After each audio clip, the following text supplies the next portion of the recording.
Steve jobs की जो quotations हैं उनके थ्रू उनकी थॉट प्रोसेस को समझने की कोशिश करेंगे।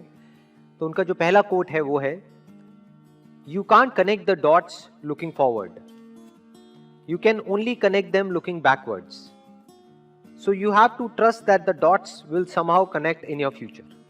डॉट्स का मतलब ये कि जो भी हमारी लाइफ में हो रहा है, कई बार होता है कि हमारी लाइफ में कोई बहुत बड़ी प्रॉब्लम आ जाती है या कोई बहुत बड़ा फेलियर आ जाता है या कोई बहुत बड़ा सेटबैक आ जाता है।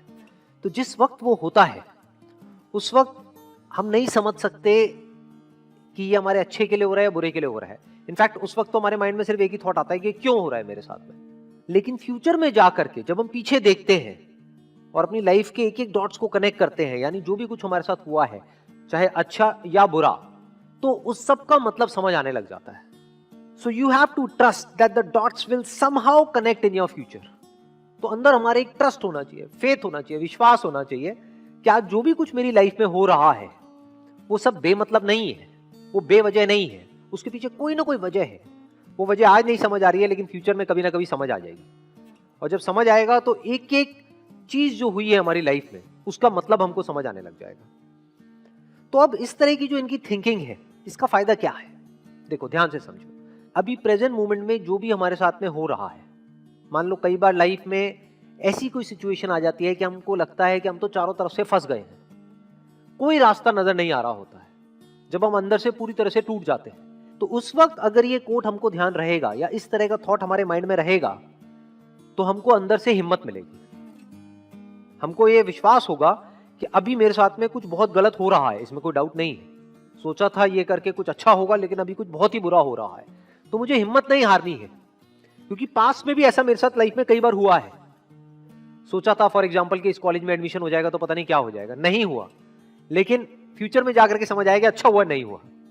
तो अगर इस तरह से आदमी सोचता है तो इसी को पॉजिटिव माइंडसेट कहते हैं। इसको आप कह सकते हो कि उस बंदे की सोच सही डायरेक्शन में जा रही है। क्योंकि चाहे तो हम ऐसे भी कनेक्ट कर सकते हैं कि देखो मेरे साथ में इतना बुरा हुआ, इतना बुरा हुआ, इतना बुरा हुआ, इतना बुरा हुआ, इस वजह से आज मेरे साथ इतना बुरा हो रहा है, ये भी एक नजर हो सकती है। लेकिन यहां पर उस नजर की बात नहीं हो रही है। यहां पे क्या बात हो रही है कि पास में जो भी कुछ हुआ उसकी वजह से आज क्या अच्छा हो रहा है, हमारा ध्यान वहां पर जा रहा है। मान लो अगर आज अच्छा नहीं भी हो रहा है तो जो भी कुछ हुआ या जो भी कुछ हो रहा है उसकी वजह से फ्यूचर में कुछ ना कुछ हमारे साथ अच्छा होने वाला है, वहां पर हमारा ध्यान जा रहा है। जैसे ये जो एग्जाम्पल आया है, ये जो स्टीव जॉब्स ने जिस कॉन्टेक्स्ट में कहा था, he was in one of the best colleges in the world, और उन्होंने बीच में ही छोड़ दिया और क्या किया, जाकर के कैलीग्राफी की क्लासेस अटेंड करी, जो उस वक्त उनको समझ नहीं आया कि क्या रीजन था। लेकिन उसके बहुत साल बाद जाकर के जब उन्होंने अपना पहला मैकिन्टोश बनाया, तब उसमें जो फॉन्ट्स थे उसकी जो इंस्पिरेशन है वो उनको मिली उन कैलीग्राफी क्लासेस की वजह से। और फॉन्ट्स ने एक बहुत बड़ा रोल प्ले किया था कंप्यूटर्स में। तो सोचो, सोचने में कितनी छोटी सी चीज है, देखने में कितनी छोटी सी चीज है, कैलीग्राफी क्लासेस, लेकिन उसका कितना बड़ा इंपैक्ट आया, सिर्फ उनकी अपनी लाइफ पर नहीं, पूरी की पूरी दुनिया पर। तो मतलब क्या कि जिस वक्त वो क्लासेस अटेंड कर रहे थे उस वक्त उनको नहीं पता था उसकी वजह से क्या होने वाला है, लेकिन फ्यूचर में जाकर के वो समझ आ गया पीछे देख करके कि वो जो मैंने किया वो बेवजह नहीं था, वो बेकार नहीं था, उसके पीछे बहुत बड़ी वजह थी। एक और कोट है, very interesting, innovation distinguishes between a leader and a follower. इसका क्या मतलब है? देखो, दो तरह के लोग होते हैं जो बिजनेस करते हैं, ये बिजनेस कॉन्टेक्स्ट में है। बिजनेस में कुछ होते हैं जो मार्केट लीडर्स होते हैं, उनको आप इनोवेटर्स भी बोल सकते हो, यानी वो हमेशा एक स्टेप आगे होते हैं बाकी सबसे, वो कर रहे होते हैं और बाकी उनको कॉपी कर रहे होते हैं। तो इनोवेशन ही सबसे बड़ा फर्क है एक लीडर में और एक फॉलोअर में। किसी भी फील्ड में आप उठा करके देख लो, यही दो तरह के लोग आपको मिलेंगे। एक होंगे जो आगे से आगे कुछ नया करते चले जाएंगे, करते चले जाएंगे, करते चले जाएंगे, करते चले जाएंगे, कोई नई इनोवेशन लेकर के आएंगे, कोई नया प्रोडक्ट लेकर के आएंगे, कोई नई सर्विस लेकर के आएंगे, कोई नई टेक्नोलॉजी लेकर के आएंगे, और बाकी के लोग क्या करेंगे, उसको कॉपी करेंगे। तो वो उनको सिर्फ फॉलो कर रहे हैं। अब इसमें मजेदार खेल क्या होता है कि जो कॉपी करता है, जब तक वो कॉपी करता है, मान लो उसको कॉपी करने में कुछ महीने लगे, तब तक ये बंदा कुछ और नया ले आता है तो वो पुराना हो जाता है। तो वो हमेशा एक स्टेप पीछे ही रहते हैं, फॉलोअर्स होते हैं। तो लीडर का मतलब क्या है, टू इनोवेट। अब इनोवेट करने का मतलब क्या होता है, सोचो, थोड़ा सा दिमाग लगाओ। इनोवेशन का मतलब क्या है, व्हाट इज इनोवेशन? इसका मतलब ये है कि जो नीड है, यहां पे नीड वर्ड बहुत इंपॉर्टेंट है, जो मार्केट नीड है उसको समझ करके एक्ट करना इज इनोवेशन।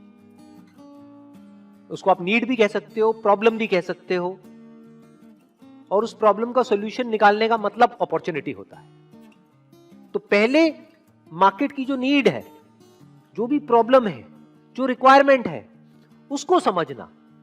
तो जो लीडर्स है उनका ध्यान कहां होता है? अपने कस्टमर पे, कि एग्जैक्टली कस्टमर क्या चाह रहा है, कस्टमर की नीड क्या है, कस्टमर की लाइफ को हम और कंफर्टेबल कैसे कर सकते हैं, कस्टमर जो एक्सपेक्ट कर रहा है उससे भी और आगे हम कैसे जा सकते हैं। अगर कस्टमर सेटिस्फाइड भी है तो ऐसा कैसे हो कि उसको हम डिलाइट कर दें। कस्टमर सेटिस्फाइड है लेकिन लीडर होगा तो वो तब भी नहीं रुकेगा, फॉलोअर्स रुक जाएंगे, वो कहेंगे कस्टमर सेटिस्फाइड तो है, अब क्या करने की जरूरत है। वो कहेगा सेटिस्फाइड तो है लेकिन क्या हम उसको डिलाइट कर सकते हैं। तो जो लीडर्स होते हैं वो कॉन्स्टेंटली इनोवेट करते ही रहते हैं, ये एक लीडर की क्वालिटी होती है। लीडर्स ये देखते हैं कि क्या हो सकता है, कि फ्यूचर कैसा होगा, और जो फॉलोअर्स होते हैं जो हो चुका होता है बस उसी को रिपीट करते रहते हैं, उसको कॉपी करते रहते हैं। ये एक बहुत बड़ा डिफरेंस है एक लीडर में और एक फॉलोअर में। तो जब मार्केट चेंज होती है, जब इंडस्ट्री पूरी की पूरी चेंज हो जाती है, जब टाइम चेंज होता है, और उससे बड़ा एग्जांपल आज के टाइम में हमको मिल नहीं सकता है कि कुछ ऐसा हो रहा है जो पिछले 100 साल में नहीं हुआ है। यानी कई महीनों से पूरा का पूरा जो वर्ल्ड है वो लॉकडाउन में है।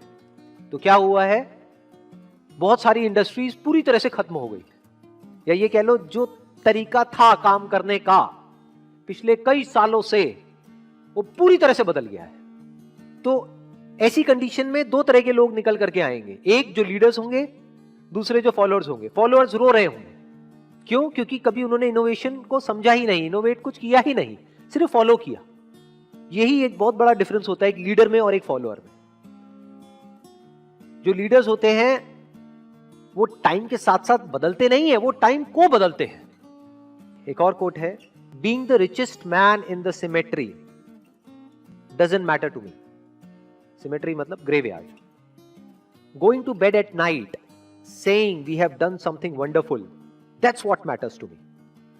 मतलब मान लो हम किसी शमशान घाट में जाएं और वहां पर लिखा हो कि ये जो कब्र है, इस बंदे ने कमाया 1 लाख रुपए, इसने कमाया 2 लाख रुपए, इसने कमाया 10 लाख रुपए, इसने कमाया 1 करोड़, इसने कमाया 100 करोड़, इसने कमाया 1000 करोड़। कोई फर्क पड़ता है क्या? सब मिट्टी हो गए हैं और सारे जमीन के नीचे हैं, सब एक ही जगह पर है, तो उससे फर्क क्या पड़ता है कि आपने कितना कमाया। ये बहुत बड़ी स्टेटमेंट है। ये जो बात कही जा रही है ना, ये कोई ऐसा बंदा बोल सकता है जिसने बहुत बारीकी से लाइफ को ऑब्जर्व किया हो। नहीं तो ज्यादातर लोग ये ऊपर ऊपर लेवल से तो बोल सकते हैं बट डीपली नहीं बोल सकते, डीपली उसको फील नहीं कर सकते। क्यों? क्योंकि दुनिया में पैसा ही मैटर करता है। लोग सोते हैं, जागते हैं, उठते हैं, बैठते हैं, यहां तक कि दोस्त भी बनाते हैं पैसा देख करके। किसी से बात भी करते हैं तो ये देखते हैं कि इसमें मेरा क्या फायदा है, फायदा नहीं है तो छोड़ देते हैं उसको। ये इस दुनिया की हालत है। लेकिन ये जो बात कही जा रही है, दिस इज ट्रू विजडम। मतलब क्या कि एंड में कुछ भी मैटर नहीं करने वाला है। शमशान घाट में कोई मैटर नहीं करता है कि आप सबसे अमीर हो या सबसे गरीब हो। इसका मतलब ये नहीं है कि पैसा मैटर ही नहीं करता है। कुछ लोग एकदम से जंप करके इसका ये भी मतलब निकाल लेंगे कि पैसा मैटर नहीं करता है। वहां मैटर नहीं करता है, पहले तो मैटर करता है, क्योंकि जीने के लिए भी पैसा चाहिए ना। जैसे हवा पानी चाहिए तो जीने के लिए पैसा चाहिए आपको, तो पैसा मैटर करता है, लेकिन एट द एंड मैटर नहीं करता है। एट द एंड का एक और वर्ड भी हम यहां पे यूज कर सकते हैं, अल्टीमेटली, फाइनली पैसा मैटर नहीं करता है। आप कह सकते हो वो इंपॉर्टेंट है लेकिन वो सबसे इंपॉर्टेंट नहीं है। तो सबसे इंपॉर्टेंट क्या है वो अगली लाइन में कहा जा रहा है, going to bed at night saying we have done something wonderful, that's what matters to me. क्या कमाल की स्टेटमेंट है। अपने आप को क्या बोल रहे हैं सोने से पहले? कि आज का दिन बड़ा अच्छा था, आज मैंने कुछ डंका किया है, आज मैंने कुछ ऐसा किया है जो करने लायक था, जो करना चाहिए था, वो नहीं जो मुझे करना पड़ा। आज मैंने कुछ नया सीखा है, आज मैंने कुछ नया किया है, आज मैं पहले से बेटर हुआ हूं, आज मैंने ग्रो किया है, सिर्फ बाहर से नहीं अंदर से भी ग्रो किया है। ये मैटर करता है। क्योंकि अगर हर रोज इसी तरीके से अगर हमारे दिन निकलते हैं तो एक एक दिन को मिलाकर के ही लाइफ बनती है। नहीं तो लाइफ कहां है। जैसे बोलते हैं ना, बूंद बूंद से सागर बनता है, बिल्कुल इसी तरह से एक एक दिन को मिला करके ही तो आप कह सकते हो कि लाइफ अच्छी है बुरी है। तो अगर हमको काम करना ही है तो किसके लिए करें? To create something wonderful. और जो बंदा कुछ एक्स्ट्राऑर्डिनरी क्रिएट करेगा जिस भी काम को वो कर रहा है उस काम में, अरे उसको सक्सेस तो मिलनी है, पैसा तो आना ही आना है उसके पास। As simple as that. जो सिर्फ पैसे के लिए कर रहा होगा वो तो एक लिमिट तक ही कर रहा होगा ना, वो तो मीडियोकर हो गया। वो एक्स्ट्राऑर्डिनरी बन कैसे पाएगा? कोई आदमी है, मान लो जॉब कर रहा है और उसके माइंड में ये बैठा हुआ है कि मैं जो काम कर रहा हूं बस उतना ही करूंगा जितना मुझे पैसा मिल रहा है, तो अब वो एक लिमिट तक ही जिएगा और उस लिमिट में ही मरेगा। लेकिन अगर वो कहता है चलो मेरे को इस कंपनी में पैसा नहीं भी मिल रहा है, मेरी कदर नहीं भी है, लेकिन अगर मैं अपनी तरफ से 100% अपना डाल रहा हूं काम करने में, यानी कुछ एक्स्ट्राऑर्डिनरी काम कर रहा हूं, तो उस कंपनी के लिए नहीं कर रहा हूं, अपने लिए कर रहा हूं। जिससे कि कल को अगर मैं इस कंपनी को छोड़ के किसी और कंपनी में भी जाता हूं, यहां पे कदर नहीं हो सकता, वहां पे होगी, वहां नहीं होगी, चलो कोई तीसरी कंपनी में होगी, कहीं तो होगी। अरे अच्छे काम की कदर तो होती ही होती है। तो ये एक थॉट प्रोसेस एक आदमी की होनी चाहिए, तब वो कुछ एक्स्ट्राऑर्डिनरी लाइफ में अचीव कर सकता है। ये जो आम जो दुनिया की जो थॉट प्रोसेस है उससे बिल्कुल अपोजिट है। आम दुनिया की थॉट प्रोसेस क्या होती है? गोल होता है पैसा, काम होता है जरिया। यहां पर क्या है, अगर इस कोटेशन को ध्यान से समझा जाए, गोल है काम, पैसा है जरिया, यानी पैसे को यूज करना है कुछ वंडरफुल क्रिएट करने के लिए।